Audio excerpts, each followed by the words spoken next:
IAS institute నిర్వహిస్తున్న all India scholarship exam pass అవ్వండి. 2 years ఫీజులో 50% మాత్రమే పే చేయండి. పట్టు చీర, జడ నిండా పువ్వులు, అందంగా అలంకరణ, మెరిసిపోయే మోముతో కనిపించాల్సిన ఆ అమ్మాయి పాడిపై కనిపించింది.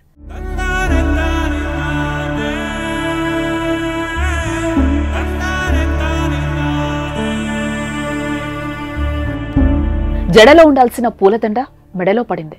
సందడిగా ఉండాల్సిన ఆ ఇంటి నిండా కన్నీటి దారులే కనిపించాయి. నవ్వాల్సిన కుటుంబ సభ్యులు ఏడుస్తున్నారు. ఇంతకీ ఏం జరిగింది? పెళ్లి జీవితంలో గొప్ప మలుపు కదా. ప్రతి ఒక్కరి జీవితంలో పెళ్లి అనేది ఓ మధురమైన ఘట్టం. వయసుకొచ్చినప్పటి నుంచే పెళ్లి గురించి రకరకాల కలలు కంటూ ఉంటారు. అనంతపురం జిల్లాకి చెందిన తాడిపత్రి మండలంలోని వెంకటరెడ్డిపల్లి గ్రామానికి చెందిన గీత కూడా అలానే కలలు కన్న యువతి. గీత కోసం మంచి సంబంధం కుదిర్చారు తల్లిదండ్రులు. ఆదివారమే నిశ్చితార్థం. ఇంటి నిండా ఎంతో ఆనందం, హడావిడి, సందడి వాతావరణం. నిశ్చితార్థం పనుల్లో ఎవరికి వారు బిజీగా ఉన్నారు.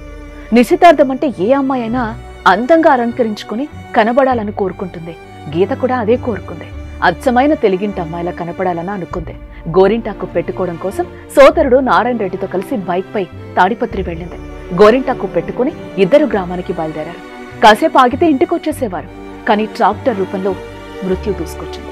గ్రామం వద్దకు రాగానే ఎదురుగా వచ్చిన ట్రాక్టర్ ఢీకొనడంతో గీత అక్కడికక్కడే మృతి చెందింది. నారాయణ రెడ్డి తలకు తీవ్ర గాయాలయ్యాయి. కోటి ఆశలతో కొత్త జీవితంలోకి అడుగు పెట్టే సమయంలో గీత మరణం కుటుంబ సభ్యులు తట్టుకోలేకపోతున్నారు. గీత తల్లిదండ్రులు శ్రీరామ్ రెడ్డి, లక్ష్మీదేవిలు రోధిస్తున్న తీరు కంటతడి పెట్టిస్తోంది. పెళ్లి ముచ్చట తీరకుండానే వెళ్లిపోయావా తల్లి అని వారు ఏడుస్తుంటే గుండె తరుక్కుపోతోంది. నిశ్చితార్థం చేసుకోవాల్సిన అమ్మాయి అంత్యక్రియలు చూసి గ్రామస్తులు సైతం కన్నీరు పెట్టుకుంటున్నారు. గీత తల్లిదండ్రులకు మొత్తం 3 సంతానం. 2 కుమార్తెలు కాగా 1 కుమారుడు. ఎంతో కష్టపడి 3 బీటెక్ చదివించారు. లక్ష్మీదేవి ఇటీవల తీవ్ర అనారోగ్యం బారిన పడ్డంతో ఆమె కోరిక మేరకు గీత వివాహానికి సిద్ధమైంది. అబ్బాయి కూడా నచ్చడంతో ఆనందంగా ముందడిగేసింది. కానీ ఇంతలోనే ఇలా జరగటం మాటల కందని విషాదం.